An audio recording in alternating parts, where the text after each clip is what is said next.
Hello everybody, welcome back to my channel. So कैसे हैं आप लोग? आई होप आप लोग बहुत बहुत बहुत अच्छे होंगे। सो इस वीडियो में हम बात करेंगे कॉस्ट एंड मैनेजमेंट अकाउंटिंग की unit number 2। Complete one shot रहेगा सेम जैसे हमने यूनिट नंबर 1 का कंप्लीट किया था, cost and management accounting. So जिन जिन बच्चों ने वो वीडियो नहीं देखी है, definitely go to my playlist section. वहाँ पे आपको कॉस्ट एंड मैनेजमेंट अकाउंटिंग की प्लेलिस्ट मिल जाएगी, वहाँ से आप यूनिट नंबर 1 देख सकते हैं। तो यूनिट नंबर 2 हम स्टार्ट करते हैं without any further delay. I hope the screen is visible to you.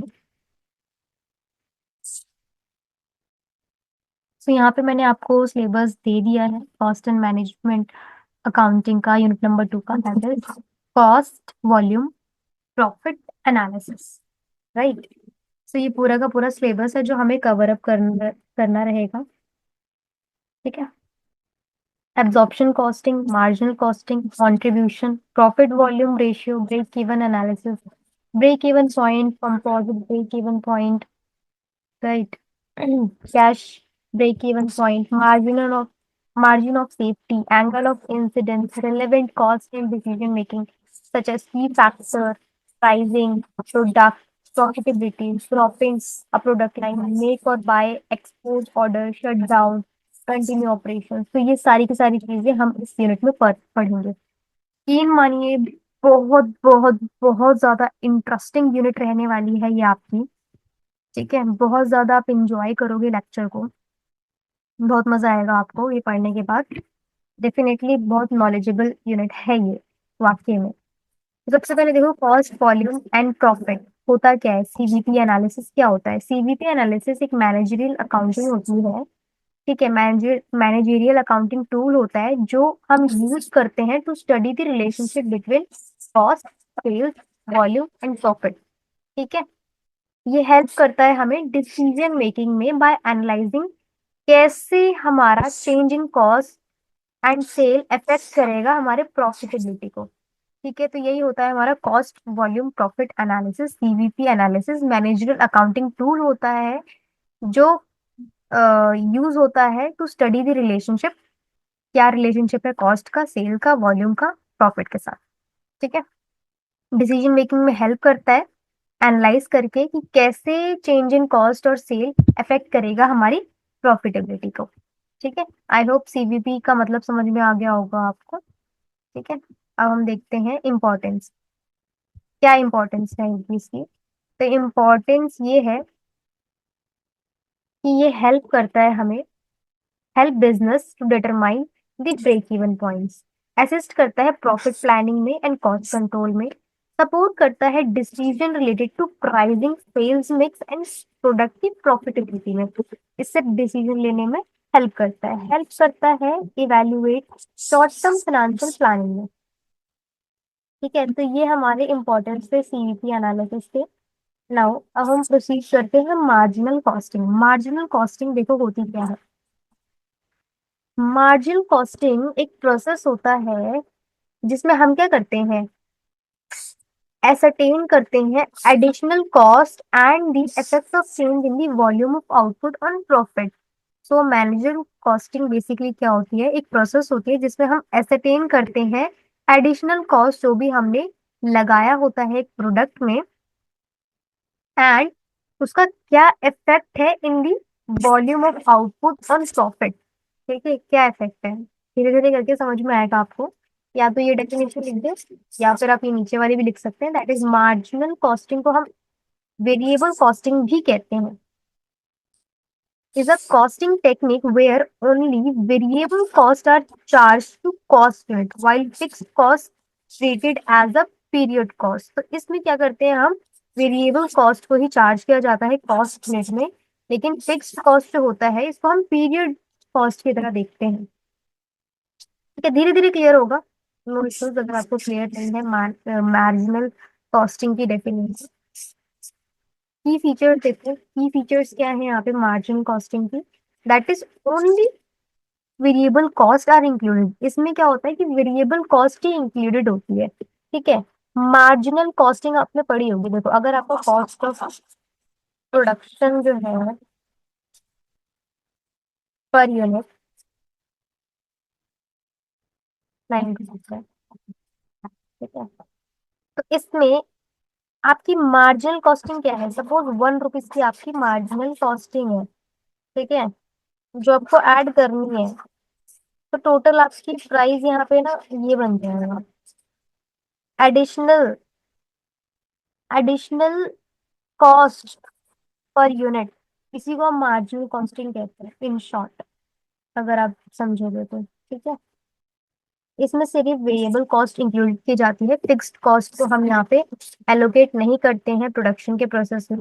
Fixed cost are deducted from the total contribution. Fixed cost को हम यहाँ पे नहीं कंसिडर करते हैं to determine the profit. Stock valuation कैसे होती है? Stock are valued only at a variable cost, ठीक है, फिक्स्ड कॉस्ट यहाँ पे हमें इंक्लूड नहीं करनी है। प्रॉफिट की कैलकुलेशन कैसी होगी? Contribution is use to determine the profit. तो कॉन्ट्रीब्यूशन निकाल कंट्रीब्यूशन की हेल्प से हम यहाँ पे प्रॉफिट को निकाल सकते हैं। अभी हम सीखेंगे कि कैसे प्रॉफिट निकालना है with the help of marginal costing and absorption costing. बहुत ज्यादा इंपॉर्टेंट है ये, ठीक है। अभी सिर्फ थ्योरी समझो थोड़ी बहुत, ठीक है। फॉर्मूला क्या है मार्जिनल कॉस्टिंग का? That is direct material plus direct labour plus में वेरिएबल ओवरहेड्स, ठीक है। वेरिएबल ओवरहेड से फिक्स्ड ओवरहेड नहीं है, तो ऐसे आपके यहाँ पे मार्जिनल कॉस्टिंग निकल के आ जाएगी। एडवांटेज क्या है यहाँ पे मार्जिनल कॉस्टिंग के? ये हेल्प करता है हमें मैनेजरियल डिसीजन मेकिंग में, जैसे कि प्राइसिंग क्या रहेगी, प्रोडक्शन कितना रहेगा, प्रॉफिट प्लानिंग क्या है। Avoid complication in fixed cost allocation, तो अवॉइड करता है complication in fixed cost allocation, because हमें फिक्स्ड कॉस्ट को इंक्लूड नहीं करना है। सूटेबल होता है ब्रेक इवन एनालिसिस करने के लिए, प्रॉफिट वॉल्यूम रेशियोज निकालने के लिए ये हमें सूटेबल होता है। अभी हम सीखेंगे सारी की सारी चीजें, ठीक है। इतना लोड लेने की जरूरत नहीं है, अगर आपको समझ में नहीं आ रही धीरे धीरे करके समझ में आएंगे। हालांकि ये बहुत बहुत बहुत ज्यादा इंटरेस्टिंग है, अगर आप जुड़े रहेंगे वीडियो के साथ में तो आपको धीरे धीरे पता लग जाएगा। डिसएडवांटेज क्या है यहाँ पे? कि इग्नोर करता है फिक्स कॉस्ट को which are also essential for production. ये हमें पता है कि फिक्स कॉस्ट इंक्लूड नहीं करता है मार्जिनल कॉस्ट, तो यही इसका एक डिसएडवांटेज है, क्योंकि ये एसेंशियल होता है प्रोडक्शन में। Not accepted for external financial reporting, तो ये एक्सटर्नल फाइनेंशियल रिपोर्टिंग के लिए एक्सेप्टेड नहीं है। Can under value stock leading to fluctuation in profit, ये अंडर वैल्यू कर सकता है स्टॉक को, जो कि फ्लक्चुएशन प्रोवाइड कर सकता है आपके प्रॉफिट की calculation.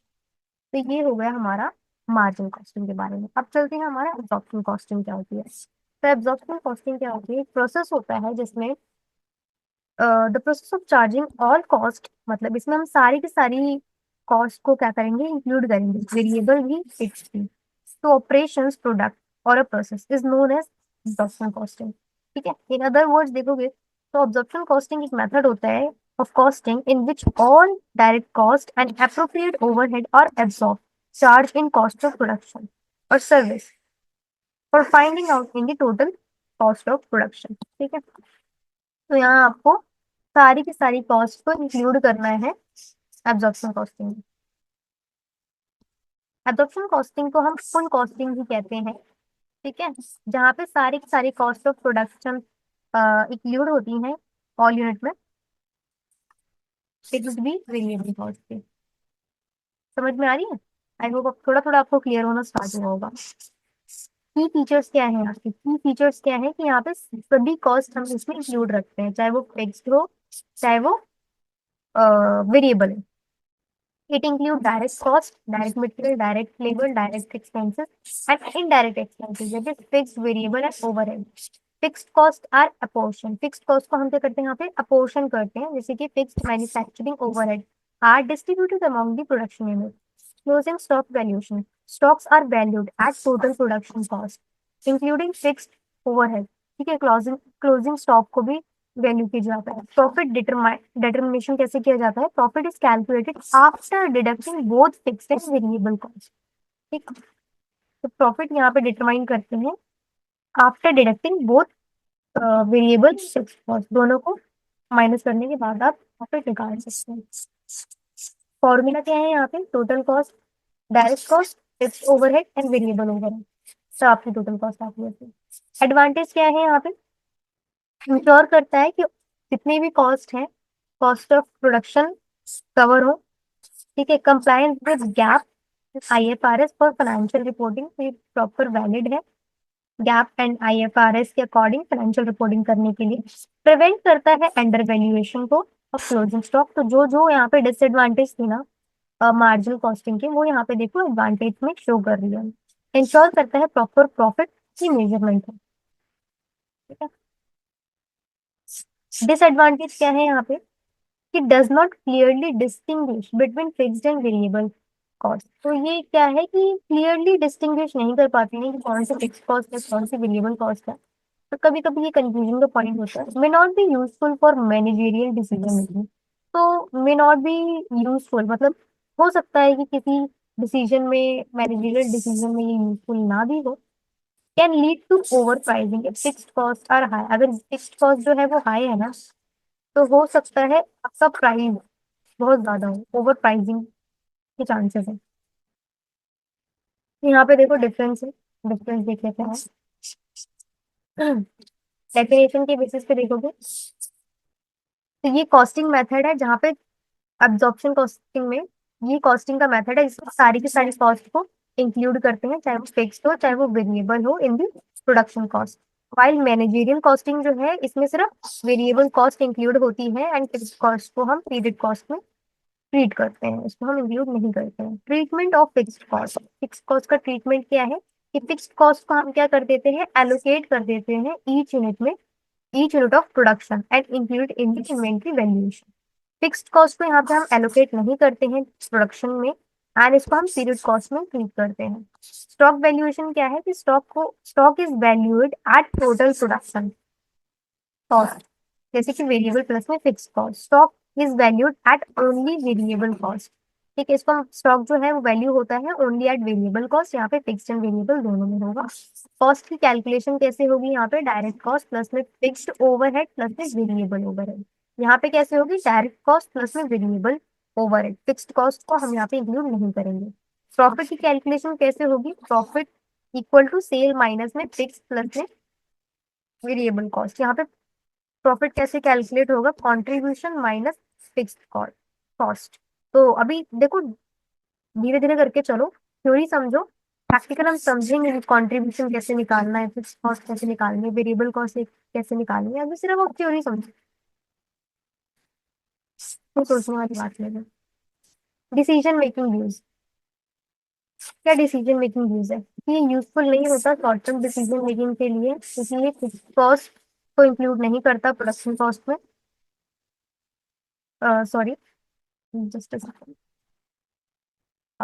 not useful for short-term decision making as it includes fixed cost in the production cost। तो ये basically short term decision making में यूजफुल नहीं होता है क्योंकि ये फिक्स्ड कॉस्ट को इंक्लूड करता है प्रोडक्शन कॉस्ट में।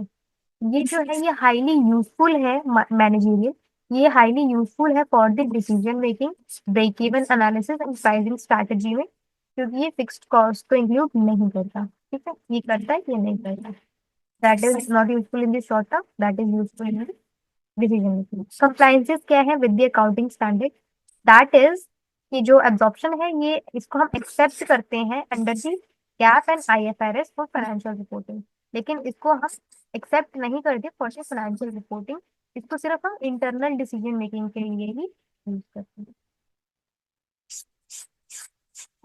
इफेक्ट क्या रहता है प्रॉफिट कैलकुलेशन में कि प्रॉफिट जो है ना वो वेरी कर सकता है due to stock valuation changes की वजह से। फिक्स्ड कॉस्ट को हम यहाँ पे इंक्लूड करते हैं। यहाँ पे प्रॉफिट जो है वो स्टेबल रहेगा क्योंकि फिक्स्ड कॉस्ट को हम सेपरेटली ट्रीट करते हैं। Use in cost volume profit analysis CVP। CVP में क्या यूज होता है, ये CVP में यूज नहीं होता, not suitable for CVP analysis. इसमें ये हाईली सुटेबल होता है for the CVP analysis and managerial decision. Suitability क्या है यहाँ पे कि सुटेबल है एक्सटर्नल फाइनेंशियल रिपोर्टिंग के लिए। ये जो है ये सिर्फ इंटरनल मैनेजमेंट डिसीजन मेकिंग के लिए यूजफुल है। ठीक है, I hope costing, managerial costing and absorption costing में आपको डिफरेंस समझ में आया होगा। ठीक है, पूरा का पूरा क्लियर होगा, राइट। थ्योरी समझ में आ रही है ना आपको, आई होप समझ में आ रही होगी। तो अब देखो contribution and profit volume ratios देखे थे ना मैनेजरियल कॉस्टिंग में, ये आए थे कंट्रीब्यूशन निकालने में हेल्प करता है, पीवी रेशियो निकालने में हेल्प करता है। तो दिस इज द थिंग, अब हम पढ़ेंगे प्रैक्टिकली पार्ट में। कंट्रीब्यूशन क्या होता है? कंट्रीब्यूशन होता है difference, difference of sales revenue and variable cost का डिफरेंस ही कंट्रीब्यूशन होता है। जैसे कि it help in covering fixed cost and determining the profitability. ये हेल्प करता है to cover the fixed cost and determine करने में प्रॉफिटेबिलिटी। फॉर्मूला क्या है कंट्रीब्यूशन का? कि जब जब भी हम सेल्स में से माइनस करते हैं वेरिएबल कॉस्ट में, हमारा कंट्रीब्यूशन निकल के आ जाता है। और कंट्रीब्यूशन पर यूनिट निकालना है तो आप selling price per unit minus में वेरिएबल कॉस्ट पर यूनिट करेंगे, तभी आपको कंट्रीब्यूशन यहाँ पे आ जाएगा। कंट्रीब्यूशन का फॉर्मूला इज क्लियर। नाउ अब हम देखते हैं PV ratio, profit volume ratio कैसे निकालते हैं। तो पीवी रेशियो बेसिकली क्या होता है? पीवी रेशियो को हम कंट्रीब्यूशन मार्जिन रेशियो भी कहते हैं, जो मेजर करता है प्रॉफिटेबिलिटी को। ठीक है, प्रॉफिटेबिलिटी ऑफ सेल्स निकालता है। फॉर्मूला क्या है यहाँ पे? पीवी रेशियो को जब हम कंट्रीब्यूशन को जब हम सेल्स से डिवाइड करके इंटू में 100 कर देते हैं, तो आपका क्या निकल के आ जाता है? पीवी रेशियो निकल के आ जाता है। ठीक है, और मैं यहाँ पे एक और फॉर्मूला है। ठीक है, कंट्रीब्यूशन को जब आप ओपन करेंगे, that is sales minus variable cost, तो यहाँ पे वो चीज ओपन करके लिखती है। आप ये भी यूज कर सकते हैं, ये भी यूज कर सकते हैं, बहुत सारे। इंपॉर्टेंस क्या है यहाँ पे पीवी रेशियो की? इंपॉर्टेंस ये है कि ये हेल्प करता है इन प्रॉफिट प्लानिंग, इंडिकेट करता है how efficiently cost are control, useful in break even analysis. Right.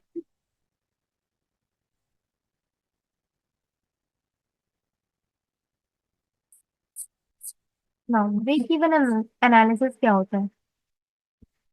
Break even analysis help करता है to determine the sales level at which total revenue equals to total cost, resulting zero profit और zero loss. तो break even analysis basically क्या होता है?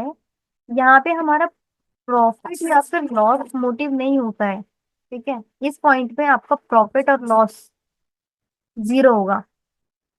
ठीक है, ये वो पॉइंट होता है जिसमें आपका सेल्स लेवल जो होता है वो टोटल कॉस्ट जो होता है वो टोटल रेवेन्यू के बराबर होता है इसका मतलब। ठीक है, नो लॉस और नो प्रॉफिट वाला सिनेरियो होता है। प्रॉफिट भी नहीं हो रहा तो लॉस भी नहीं हो रहा।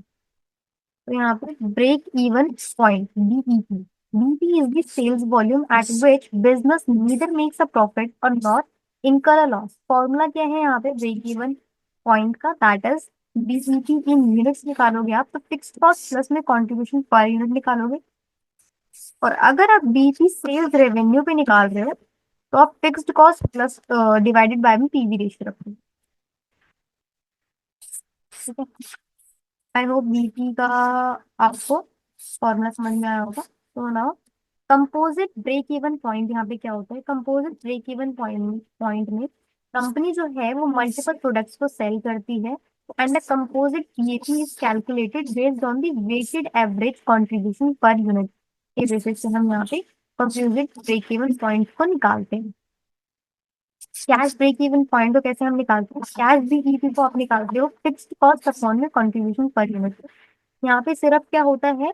कैश एक्सचेंज को इंक्लूड किया जाता है, यहाँ पे नॉन कैश एक्सपेंसेस को इंक्लूड नहीं किया जाता, जैसे कि depreciation.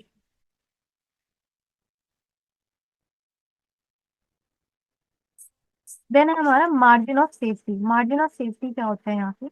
Margin of safety represent करता है एक्सेस ऑफ एक्चुअल और expected sales over the break even sales. It indicate risk level of a business. तो ये होती है हमारी मार्जिन ऑफ सेफ्टी। ठीक है, फॉर्मूला क्या है, कैसे आप निकालते हो उसको?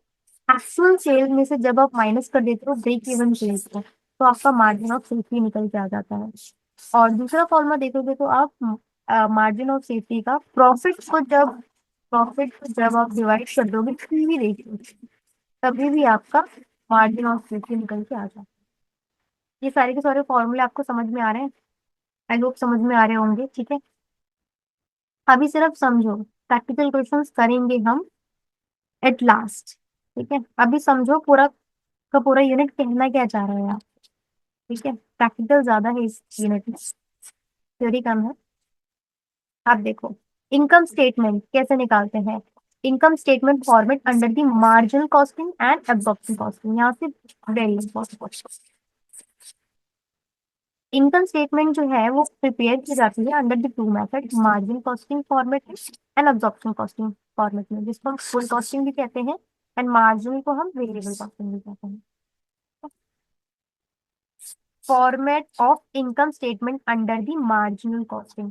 मार्जिनल कॉस्टिंग कंसिडर करते हैं वेरिएबल कॉस्ट को in the cost of goods sold, while fixed cost को हम ट्रीट करते हैं as a period cost and deducted separately. Use करते हैं, use for decision making, help करता है ब्रेक इवन एनालिसिस करने के लिए, pricing cost volume profit analysis करने के लिए।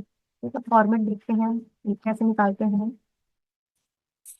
तो ये रहा format, format of,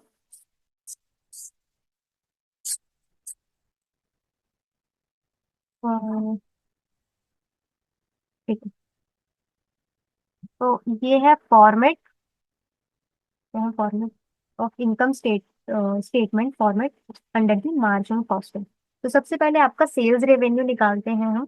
sales revenue को जब हम माइनस करेंगे यहाँ पे variable cost, variable cost minus करेंगे यहाँ पे, तो आपका निकल के आएगा कॉन्ट्रीब्यूशन।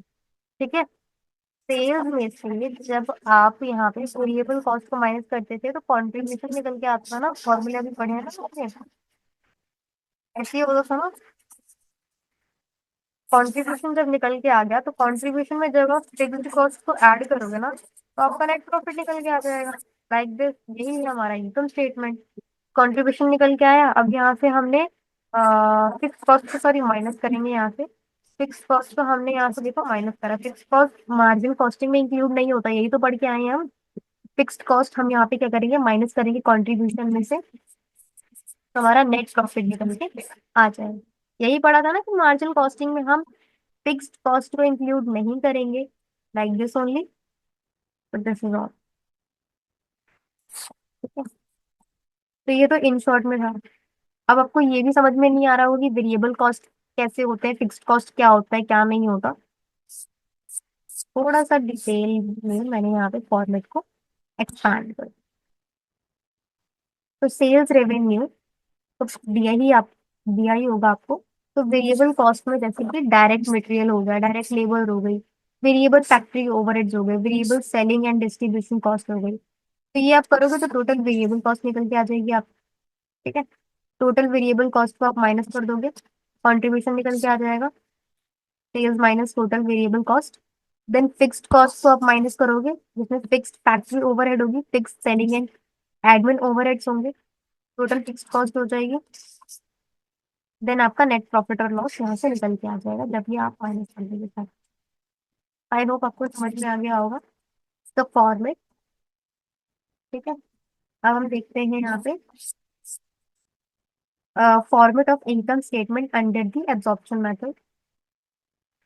तो एब्जॉर्प्शन मेथड में हम वेरिएबल एंड फिक्स्ड कॉस्ट दोनों को इंक्लूड करके रखते हैं। ये जो मेथड होता है ये एक्सटर्नल फाइनेंशियल रिपोर्टिंग के लिए यूज होता है, because it it follow generally accepted accounting principle. ठीक है, use for financial reporting gap and IFRS के अंदर। फॉर्मेट चेक करते हैं, तो ये देखो ये शॉर्ट फॉर्मेट है जिसमें हम सेल्स रेवेन्यू में कॉस्ट ऑफ गुड्स सोल्ड को माइनस करेंगे, वेरिएबल प्लस में फिक्स कॉस्ट, तो ये हम कॉस्ट ऑफ गुड्स सोल्ड कह रहे हैं।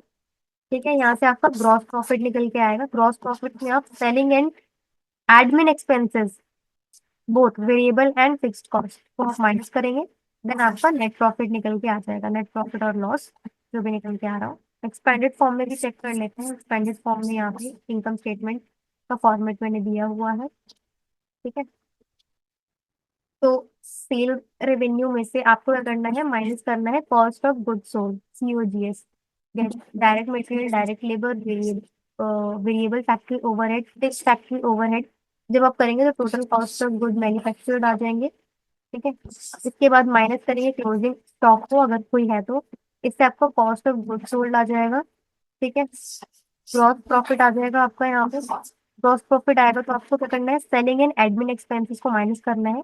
इसमें आपके variable selling and distribution expenses and fix selling and admin overheads आ जाएंगे। तो ये दोनों जब आप माइनस करेंगे तो आपका निकल के आ जाएगा यहाँ पे total selling and admin expenses निकल के आ जाएंगे।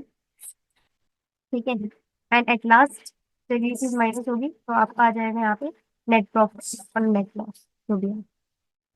तो ये पूरे के पूरा फॉर्मेट था यूनिट नंबर 2 का, पूरा प्रैक्टिकल था। ठीक है। यहाँ पे देखो all formula at a glance आपको दिए हुए हैं। सारे के सारे फॉर्मूले जो भी हमने पढ़े हैं ये एट ग्लांस एक ही नजर में आप रिवाइज कर लोगे। ठीक है। कॉस्ट इक्वेशन क्या है?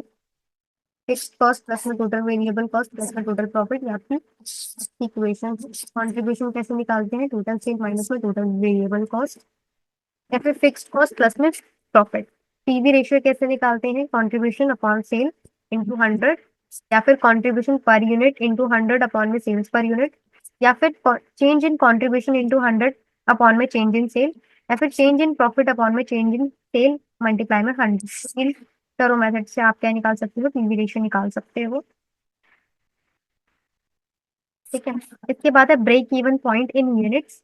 Break even point in units निकाल सकते हो यहाँ पे। Break even point in rupees में निकाल सकते हो। ठीक है। DP in unit and DP with DP in units निकाल सकते हो।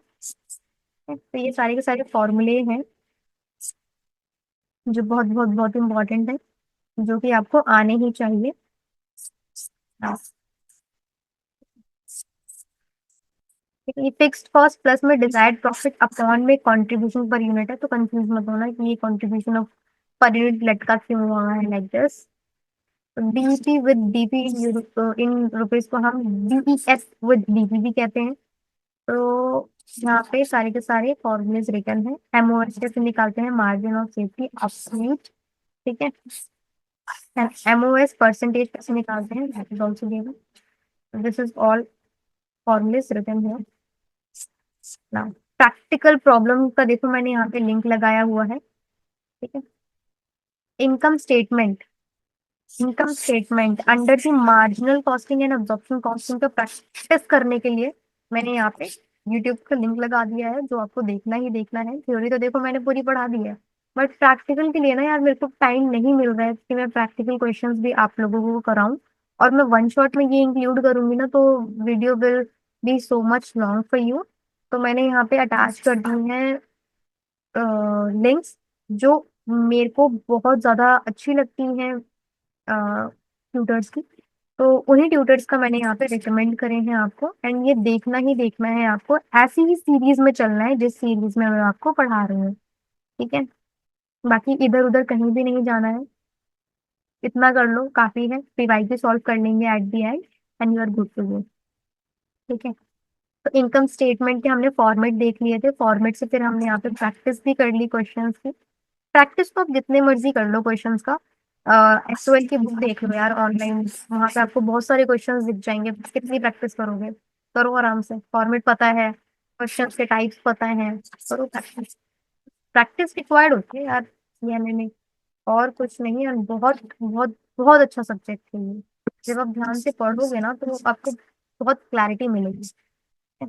अब यहाँ से तो और इंटरेस्टिंग स्टार्ट होगा आपका चैप्टर, एंड बहुत नए नए टॉपिक्स आएंगे आपके पास कि कैसे हम, हमारे पास कोई प्रपोजल है, दो प्रोडक्ट है, ठीक है, दोनों प्रोडक्ट में से किस प्रोडक्ट को हमें चूज करना चाहिए। या फिर आपके पास कोई एक्सपोर्ट ऑर्डर है, एक्सपोर्ट ऑर्डर है तो उसको आप कैसे रिजेक्ट करोगे या फिर एक्सेप्ट करोगे। इंटरेस्टिंग लग रहा है ना सुनने में? यही चीज है इस यूनिट में। देखो एंगल ऑफ इंसिडेंस क्या होता है? The angle between the total revenue line and the total cost line in a break even chart. इसी को हम क्या करते हैं? एंगल ऑफ इंसिडेंस कहते हैं। अ स्टीपर एंगल इंडिकेट करता है हायर प्रॉफिटेबिलिटी को। ठीक है। ये डेफिनेशन लर्न कर लो, या फिर यहाँ पे भी देखो कुछ एक्सप्लेनेशन गिवन है।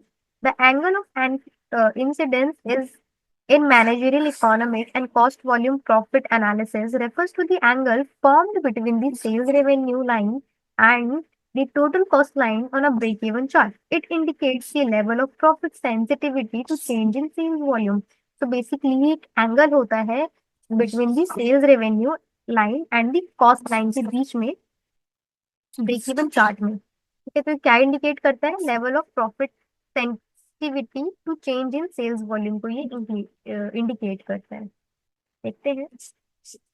एक स्टीपर, स्टीपर का मतलब क्या होता है? थोड़ा झुका हुआ, ठीक है। एक steeper angle of incidence suggest करता है कि बिजनेस जो है ना, वो बहुत ज्यादा हाई प्रॉफिटेबिलिटी पे है। मीनिंग कि increase in sale will lead to significant rise in profit. मतलब अगर हम सेल बढ़ा देंगे तो यहाँ पे हमारा प्रॉफिट भी बढ़ जाएगा। लेकिन एक नैरो एंगल ऑफ इंसिडेंस क्या सजेस्ट करता है कि प्रॉफिट जो है हमारा यहाँ पे लो है, तो कंपनी को might be operating near its break even point. Break even point में उसको क्या करना चाहिए? ऑपरेट करना चाहिए। इंपॉर्टेंस क्या है एंगल ऑफ इंसिडेंस का? इंपॉर्टेंस ये है कि हेल्प करता है to understand the risk return relationship. Indicate करता है कि क्या इम्पैक्ट रहने वाला है सेल्स की फ्लक्चुएशन का प्रॉफिट पे। असिस्ट करता है डिसीजन मेकिंग को regarding the cost control and the pricing strategy. ठीक है, तो डिसीजन मेकिंग को असिस्ट करता है। अब हम चलते हैं थोड़ा सा आगे। तो यहाँ पे देखो, मैंने आपको दिया है यहाँ पे ब्रेक इवन का चार्ट दिया है पूरा का पूरा। तो यहाँ पे कॉस्ट एंड सेल्स है इन रुपीज में, राइट। एंगल ऑफ इंसिडेंस देखो आपको मिल जाएगा। ये आपकी किसकी लाइन है? सेल्स लाइन है। एंड ये क्या है? टोटल कॉस्ट लाइन है। ये जो बीच का एंगल बन रहा है ना आपका, यही एंगल है angle of incidence profit area.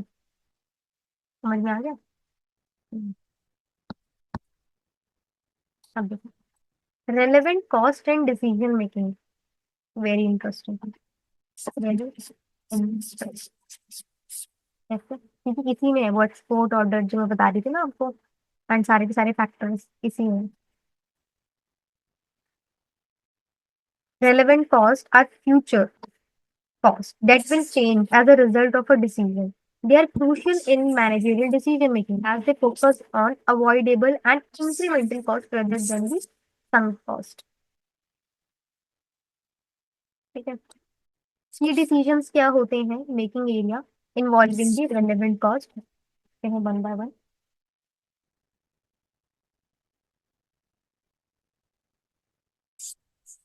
की फैक्टर डिसीजन को हम लिमिटिंग फैक्टर भी कहते हैं। ये कंस्ट्रेंट है जो क्या करता है? Limits a company ability to produce and sell more products. Common key factor include labour hours, raw material, production capacity and market demand. Key factor decision basically क्या होता है? लिमिटिंग फैक्टर्स होते हैं। मतलब वो फैक्टर जो हमारे पास लिमिटेड है, वो फैक्टर जो हमारे पास लिमिटेड है।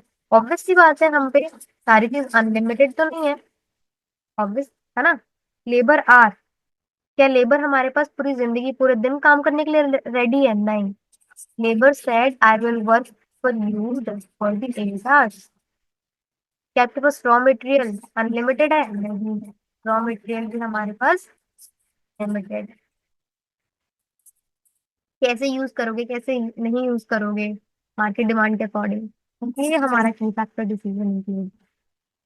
यहाँ पे देखो डिसीजन रूल ये एलोकेट करना रिसोर्सेज को ताकि हम मैक्सिमाइज मैक्सिमाइज कर सके कंट्रीब्यूशन पर यूनिट का ऑफ द लिमिटिंग फैक्टर। ठीक है, ऐसे करें यूज अपने रिसोर्सेज को ताकि हम मैक्सिमाइज कर सके अपने यूज को, मैक्सिमम यूज ले सके उस चीज को।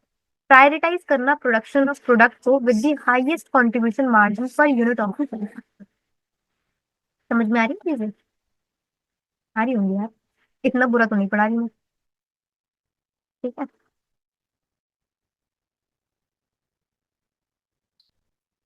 एग्जाम्पल देखोगे तो एक लेबर है, लेबर आवर्स जो होते हैं वो लिमिटिंग फैक्टर है। चूज करता है product that generate the highest contribution margin per hour labour. ठीक है, तो वही चीज कह रहा है कि लेबर आवर हमारे पे लिमिटिंग फैक्टर है, तो हमें ऐसा प्रोडक्ट को जनरेट करना है ताकि वो हाईएस्ट कंट्रीब्यूशन मार्जिन पर लेबर आवर हमें वो प्रोवाइड करे। अब देखो, अगर आपको की फैक्टर्स के बारे में समझना है ना बहुत डिटेल में, एंड इसका प्रैक्टिकल देखो मैंने इतना नहीं करवाया, तो प्रैक्टिकल क्वेश्चन के लिए definitely you have to watch it. मैं इसको प्ले नहीं कर सकती बिकॉज कॉपीराइट का इशू आ जाएगा। ठीक है, तो आप इसको ओपन करिए, definitely you will love the concept they are teaching. ठीक है, प्रैक्टिकल क्वेश्चन जरूर करिए। इसका जो भी प्रैक्टिकल क्वेश्चन है वो इस वीडियो के अंदर है। एंड कॉन्सेप्ट भी उन्होंने समझा रखा है, देखेंगे तो आपको खुद को मजा आ जाएगा। That is the key factor in the marginal costing. Now second one is pricing decision. Pricing decision क्या है? प्राइसिंग डिसीजन इन्वॉल्व करता है setting the selling price of product और सर्विस। रेलेवेंट कॉस्ट हेल्प करता है to determine a suitable pricing strategy. Suitable pricing strategy कैसे हम pricing decision लें? तो देखो, प्राइसिंग स्ट्रैटेजी क्या होती है? कॉस्ट बेस्ड प्राइसिंग होती है। कॉस्ट बेस्ड प्राइसिंग में हम क्या करते हैं? टोटल कॉस्ट प्राइसिंग करते हैं, जैसे कि टोटल कॉस्ट में मार्कअप की वैल्यू ऐड कर देना। अब हमारा पेन जो है वो बन रहा है 9 रुपीज का, कॉस्ट ऑफ प्रोडक्ट 9 रुपीज का। ठीक है, मार्कअप मार्कअप का मतलब होता है प्रॉफिट जो भी हम इसमें ऐड करना चाहते हैं। तो मार्कअप सपोज मैंने करा इसमें 2 रुपीज का कर दिया। कुछ भी मार्कअप हमारे बेसिकली परसेंटेज होता है जो हम कॉस्ट ऑफ प्रोडक्शन में ऐड करते हैं to ascertain a cost based pricing. ठीक है, कॉस्ट ऑफ प्रोडक्शन के बेस पे हम यहाँ पे क्या कर रहे हैं? प्राइस सेटअप कर रहे हैं। Marginal cost pricing cover only variable cost use for special order. तो ये हमारी मार्जिन कॉस्ट प्राइसिंग भी इसमें हम इंक्लूड करते हैं ना। मार्केट बेस्ड प्राइसिंग में क्या होती है? ये कॉम्पिटिटिव बेस्ड प्राइसिंग होती है यहाँ पे, जिसमें कॉम्पिटिटर्स का प्राइस के बेसिस से हम यहाँ पे प्राइस रखते हैं। एंड वैल्यू बेस्ड प्राइसिंग रखते हैं, जो कि कस्टमर की परसीव वैल्यू, ब्रांड वैल्यू, अगर ब्रांड वैल्यू के बेसिस पे प्राइस रखना है। या फिर कॉम्पिटिटर ने 11 रुपीज प्राइस रखी है तो हमने 10 रुपीज प्राइस रुपये सस्ता कर लिया।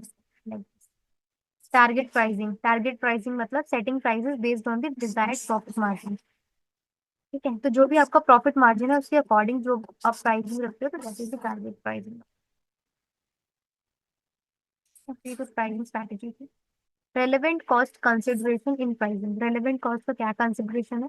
कि फिक्स्ड कॉस्ट जो है वो relevant are only relevant if they change due to change in pricing decision. Opportunity cost should be considered if resources can be used elsewhere. तो ये प्रैक्टिकल क्वेश्चंस है प्राइसिंग डिसीजन के, that you have to practice.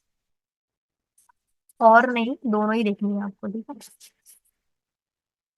ना। Third one is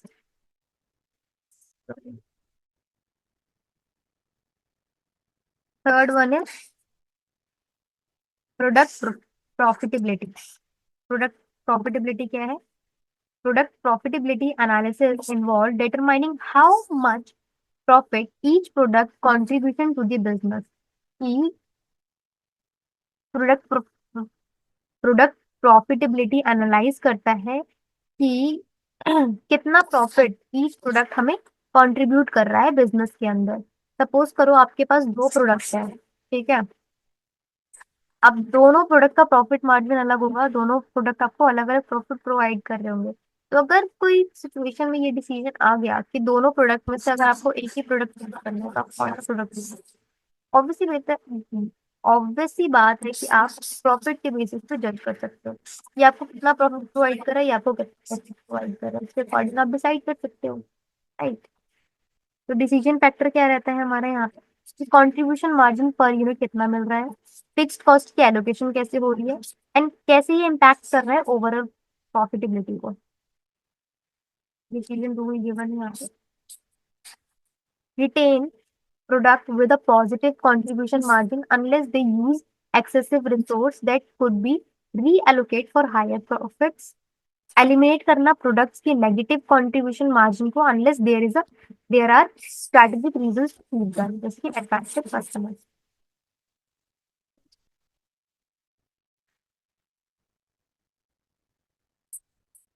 यहाँ पे देखो practical questions का link मैंने यहाँ पे लगा रखा है।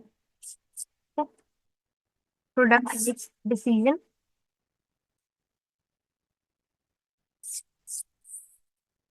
ठीक है। यहाँ पे ये वाला कैसे आपको प्रोडक्ट के बीच में चुनना है। दो प्रोडक्ट गिवन है तो how you have to decide कि कौन सा प्रोडक्ट के साथ हमें प्रोसीड करना चाहिए, कौन से प्रोडक्ट के साथ हमें प्रोसीड नहीं करना चाहिए। Fourth one is dropping a product line. Dropping a product line क्या होती है? प्रोडक्ट लाइन बेसिकली क्या होती है? सेम प्रोडक्ट के, you can say same product होता है बट इसको हम मल्टीपल ऑफ प्रोडक्ट में कन्वर्ट कर सकते हैं बेस्ड ऑन इट्स फीचर्स। एक फोन है, रेडमी का। रेडमी का फोन है, रेडमी 13। क्या एक ही है? नहीं, फीचर्स की बेसिस में हम इसको मल्टीपल प्रोडक्ट में कन्वर्ट कर सकते हैं। जैसे कि नोट 13 रेडमी नोट 13 प्रो। ठीक है, तो ये क्या है? ये प्रोडक्ट लाइन है बेसिकली। रेडमी के कितने सारे प्रोडक्ट हैं, तो बेस्ड ऑन इट्स फीचर ये मल्टीपल्स ऑफ प्रोडक्ट में कन्वर्ट होगा। तो इसी को हम बोलते हैं product line. Product line should be drop if it's elimination increases overall profit. तो यही चीज है कि प्रोडक्ट लाइन को हम कब ड्रॉप करना चाहिए, कौन से प्रोडक्ट को ड्रॉप करना चाहिए, कौन से प्रोडक्ट को यूज करना चाहिए, that is the product line. Relevant cost consideration क्या है यहाँ पे? कि फिक्स्ड कॉस्ट जो है वो कैन बी अवॉइडेड हो सकती है यदि प्रोडक्ट लाइन डिसकंटिन्यू हो जाए। अगर कोई प्रोडक्ट लाइन है वो डिसकंटिन्यू हो जाए तो फिक्स्ड कॉस्ट का क्या काम है? Avoid loss of contribution margin from the drop product, impact on the product shared fixed cost. Decision rule क्या है कि if the total avoidable cost exceed loss revenue drop product. ठीक है, अगर कोई प्रोडक्ट लाइन है उससे आपको रेवेन्यू जनरेट नहीं हो रहा तो क्या है? ड्रॉप करो प्रोडक्ट को, क्यों यूज करना, क्यों उसको चलाना, क्यों उस पर खर्च करना। If dropping the product causes significant harm to other product line, जैसे कि शेयर्ड ओवरहेड या फिर रिकंसिडर्ड। तो वही चीज है कि कोई प्रोडक्ट लाइन है जिसकी वजह से दूसरा प्रोडक्ट हैम्पर हो रहा है तो डेफिनेटली यही है ड्रॉपिंग प्रोडक्ट लाइन। तो ये तो चलो गए थ्योरेटिकल मैटर। अब प्रैक्टिकल में समझ लो यहाँ पे प्रैक्टिकली कैसे करते हैं इसको। प्रैक्टिकली यहाँ से आपको एक्सप्लेनेशन मिल जाएगी। प्रैक्टिकल जब आप करोगे ना तो देन ही आपको मजा आएगा। देखो थ्योरी तो समझ में आ जाती है बट प्रैक्टिकल जब तक नहीं करोगे ना यू विल नॉट अंडरस्टैंड कि मैं क्या बोल रही हूँ क्या नहीं बोल रही हूँ। जब आप इनको देखोगे definitely you will love it. Make और बाय डिसीजन। ठीक है, एक कंपनी है, वो मेक और बाय डिसीजन का क्या होता है कि कोई प्रोडक्ट है, सपोज करो कोई प्रोडक्ट है पेन का, पेन का। ठीक है, अब उनका क्वेश्चन ये है कि उसको पेन बनाना चाहिए या फिर बाहर से खरीदना चाहिए। कैसे डिसाइड करोगे? ये मेक और बाय डिसीजन हेल्प करते हैं आपको निकालने में। एक कंपनी है must decide whether to manufacture a component in house और purchase it from the external supplier. ये पता होना चाहिए। रेलेवेंट कॉस्ट क्या रहेगा यहाँ पे? जैसे कि direct material, labour, variable overhead, cost of making the product, ये सब चीज यहाँ पे रेलेवेंट कॉस्ट करती हैं, इफेक्ट करती हैं। कॉस्ट ऑफ बाइंग क्या रहेगी प्रोडक्ट का from the external suppliers? Fixed cost that could be saved from it outsourced. Decision rules क्या है यहाँ पे? कि चूज करना चीपर ऑप्शन, जो भी चीपर ऑप्शन है ना उसको हम यहाँ पे यूज करेंगे। Consider quality, reliability and strategic advantage in सब के बेसिस पे ये हमारे डिसीजन रूल रहेगा। कि हमें चीपर ऑप्शन को कंसिडर करना है quality and all the things. जैसे कि सप्लायर ऑफर करता है लोअर प्राइस को than in house cost, outsource करते हैं प्रोडक्ट को। If making product in house utilise idle capacity efficiently, keep the production in house. आप खुद प्रोडक्शन करें। प्रैक्टिकल क्वेश्चन देखो यहाँ पे गिवन है, मेक करना है या फिर बाय करना है। ठीक है, दोनों प्रैक्टिकल क्वेश्चन आप देखिएगा, you will love it. Sixth one is accepting और रिजेक्टिंग एन एक्सपोर्ट ऑर्डर। आपके पास कोई एक्सपोर्ट ऑर्डर आया है तो whether you have to accept it और reject it.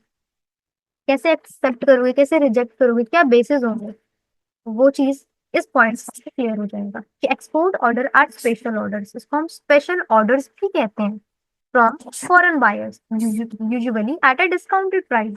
Relevant cost consideration क्या रहते हैं आपके यहाँ पे? वेरिएबल कॉस्ट ऑफ प्रोडक्शन क्या है? एडिशनल एक्सपोर्ट रिलेटेड कॉस्ट क्या रहेगी? टैरिफ या फिर शिपिंग, फिक्स्ड कॉस्ट क्या है, which are not relevant if they remain unchanged. Decision rule क्या रहेगा यहाँ पे, हमें एक्सेप्ट ऑर्डर को तभी करना है जब प्राइस कवर करेगा सारे वेरिएबल कॉस्ट को and contribution to fixed cost and profit को। रिजेक्ट करना है अगर वो लीड करे लॉस को और डिस्प्लेस करे मोर प्रॉफिटेबिलिटी डोमेस्टिक।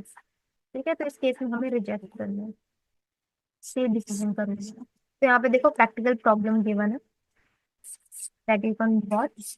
तीन मैंने यहाँ पे यूट्यूब के लिंक्स दिए हैं, इतना आप कर लोगे ना, मतलब समझ लो आ गया, मतलब समझ लो बस। बहुत अच्छा चैप्टर है, बहुत इंटरेस्टिंग है। एंड इसके बाद है आपका शटडाउन और कंटिन्यू ऑपरेशन। तो एक पॉइंट आता है कंपनी का, जब ये भी सिचुएशन आती है कि कोई प्रोडक्ट है उसको शट डाउन करना चाहिए या फिर उसमें ऑपरेट करते रहना चाहिए। तो business facing loss must decide whether to shut down operation और continue running at a loss in the short term. तो बेसिकली जब आपका लॉस बहुत दिनों महीनों से अकर हो जाए, तो बिजनेस को डिसाइड करना चाहिए कि क्या उसको शट डाउन करना चाहिए अपना बिजनेस, या फिर उसको कंटिन्यू करना चाहिए operation by bearing the loss in the short term. Relevant cost consideration क्या रहेगा यहाँ पे, कि अगर टोटल रेवेन्यू कवर कर रहा है वेरिएबल कॉस्ट को, it means beneficial continue in the short term as the business contribute to fixed cost. लेकिन if the revenue does not cover the variable cost, shut down is better option. अगर revenue variable cost को भी cover नहीं कर पा रहा तो shut down करने का ऑप्शन बेटर है। डिसीजन रूल क्या है, शॉर्ट टर्म में कंटिन्यू करना है अगर रेवेन्यू एक्सीड कर रहा है वेरिएबल कॉस्ट को। लॉन्ग टर्म में शट डाउन करना है अगर लॉसेस जो है वो परसिस्ट कर रहा है with no recovery strategy, recover नहीं हो पा रहा है। This is the practical questions of shut down and continue operations. तो यहाँ से आपको चीजें समझ में आएंगी जब आप थोड़ा सा प्रैक्टिकल करोगे। यहाँ से आपको क्लियरली समझ में आ जाएगा कि आपको क्या करना चाहिए क्या नहीं करना चाहिए, राइट। तो ये जो नोट्स है मैं इसका लिंक आपको डिस्क्रिप्शन बॉक्स में दे दूंगी, ठीक है। एंड द थिंग इज कि नोट्स उन्हीं बच्चों को प्रोवाइड होंगे जो सब्सक्राइबर होंगे इस चैनल के, BOBBFIR के सब्सक्राइबर होंगे, उन्हीं को ये नोट्स प्रोवाइड होंगे। बिकॉज नोट्स में बहुत टाइम लगता है, बहुत ज्यादा इन्वेस्टमेंट लगती है मेरी तरफ से, तो डेफिनेटली सब्सक्राइबर को ये नोट्स एक्सेस हो पाएंगे। तो डिस्क्रिप्शन बॉक्स में जो भी लिंक है उसको क्लिक करिएगा, रिक्वेस्ट का ऑप्शन आएगा, रिक्वेस्ट से आप with a screenshot that you are a subscriber, वहां से आप मुझे रिक्वेस्ट सेंड कर सकते हैं। तो ये पूरा का पूरा यूनिट नंबर 2 था। आई होप समझ में आया होगा आपको, बहुत इजी था, ठीक है। तो वन शॉट देखो, मैंने यहाँ पे मार्जिनल कॉस्टिंग के वन शॉट भी लगा के दिए हैं। तो एज पर दी टॉपिक वो वीडियोस तो आपको देखनी ही देखनी है। साथ में देखो one shot of marginal costing जिसमें सारी सी प्रैक्टिकल एंड सारी थ्योरी अवेलेबल है, ये भी देखनी है आपको। And this one is option, अगर आप देखना चाहते हैं तो you can go for it, ऐसा कुछ कंपल्शन नहीं है, ठीक है। बट अगर आप मास्टर करना चाहते हो तो डेफिनेटली न्यूमेरिकल्स हैं बहुत सारे फॉर टॉपिक वाइज, वो चीज आप देख सकते हैं, that will definitely help you. So thank you dear students for watching my video. Please subscribe my channel, that is DUBBFIS and BMS Survivor. I hope आप लोगों को यूनिट्स पसंद आ रही होंगी एंड पूरा का पूरा वन शॉट हमने कवर अप कर लिया है यूनिट नंबर 2 का भी। तो यूनिट नंबर 2 का now unit number 3 and unit number 4 left, जो कि हम आने वाली वीडियोस में कवर अप कर लेंगे, राइट। प्लीज सपोर्ट करिए, चैनल को सब्सक्राइब करिए, लाइक करिए, right. And thank you so much everyone for watching my video, ठीक है। Bye bye, take care.